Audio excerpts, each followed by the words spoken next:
Yeah, at the moment I am here right at Ego Square here, and you do know that the Ego Square is actually the center for attraction for some of these protesters whenever that issue of protest. Well, in the morning, when we came here in the morning, we could only see security personnel, and then around 10 o'clock, there were a group of people that just came, not more than 20 of them.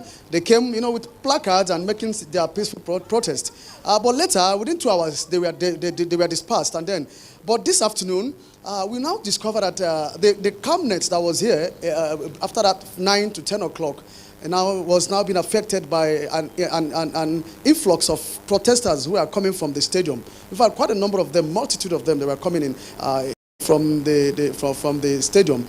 And then when they got to the boundary between the Ego Square and the Secretariat, so the security personnel, asked them to limit them, wanted them to end their protest at that point in time. Well, some of them were trying to force themselves into the Ego Square.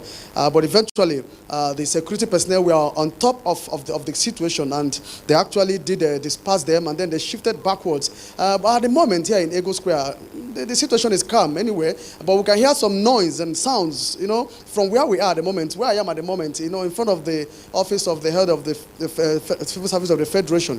But we can hear sounds of crowd, vibrating around the Ego Square, showing that at the moment, the security personnel have really pushed them backwards, and I think some of them are still itching to come around the Ego Square, And then earlier on, before this time, we were at the Ego Fountain, the Unity Fountain.